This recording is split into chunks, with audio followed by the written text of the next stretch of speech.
আলহামদুলিল্লাহ ওয়াসসালাতু ওয়াসসালামু আলা রাসূলিল্লাহ মা বা'দ। একটা বিশ্বকাপ ফুটবল খেলা যখন হয় তখন এত এত রাষ্ট্র, এত এত প্লেয়ার, এত এত দর্শক কেন হয়? কেন একটা ফুটবলের পিছনে এত দৌড়াদৌড়ি হয়? ফুটবল খেলা তো চিরজীবনই হয়, সব জায়গায় হয়, কিন্তু একটা বিশ্বকাপ হলে কেন অন্যরকম ইমেজ হয়? কারণ তারা বিশ্বকাপের বুঝে, গুরুত্বটা বুঝে যে এখানে অনেক বড় একটা অ্যামাউন্ট পাওয়া যায়, একটা ফায়দা পাওয়া যায়, একটা লাভ পাওয়া যায়।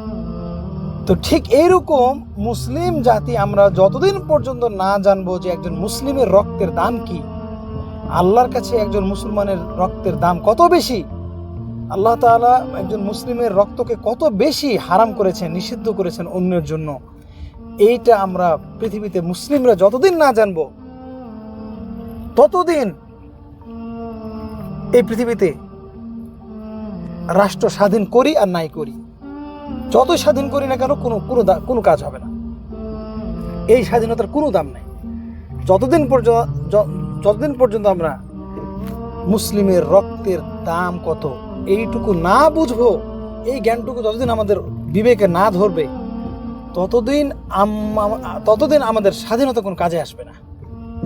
এই জন্য সৌদি আরবে কোনো মানুষকে যদি হত্যা করে, তাহলে পৃথিবী যদি উল্টে যায়, পৃথিবী যদি ধ্বংস হয়ে যায়, পৃথিবী যদি রিকোয়েস্ট করে, তাহলে নিহত ব্যক্তির পরিবার যদি তাকে ক্ষমা না করে, কোনো ক্ষমা নাই। নিহতর বদলে, হত্যার বদলে হত্যা করতেই হবে, এমনকি প্রেসিডেন্টও তার অধিকার রাখে না। তো আলহামদুলিল্লাহ সৌদি আরব এই মূল্যটা তারা বুঝে, মুসলিমের রক্তের মূল্য তারা বুঝে। এই জন্য নিহত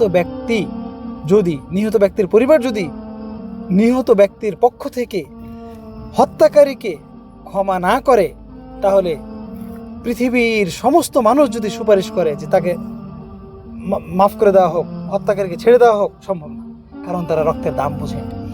ঠিক আছে, শুধু তাই না, আর যদি ফিদিয়ে নিতে চায়, নিহত ব্যক্তি যদি ফিদিয়ে নিতে চায়, তাও একটা সুযোগ আছে। নিহত ব্যক্তির পক্ষ থেকে যদি ফিদিয়ে নিতে চায়, মানে যেটা মুক্তিপণ বলে, মুক্তিপণ যদি নিতে চায়, তাও কত অ্যামাউন্ট দেওয়া লাগে আমি জানি না কত, মিনিমাম 3 কোটি রিয়াল, মিনিমাম 3 কোটি রিয়াল, মানে হচ্ছে কি বলবো, ধরেন যে $10 বিলিয়ন কাছাকাছি। এই যে এরকম $10 মিলিয়ন বা বিলিয়ন যাই বলেন না কেন, কি এরকম কিছু একটা হবে। আপনাদেরকে শুধু বোঝানোর জন্য বলতেছি, কিন্তু আমাদের দেশের মানুষ মুসলিম জানে না যে মুসলিমের রক্তের দাম কি। কোনো মুসলিম যদি মানুষের রক্তের দাম না জানে, তাহলে ওই জাতিকে স্বাধীনতা কেন, স্বর্ণের রাষ্ট্র উপহার দিলেও তারা স্বর্ণের রাষ্ট্রের মধ্যে তারা হত্যা কার্য চালাবে, তারা একে অপরকে হত্যা করবে, নিহত করবে।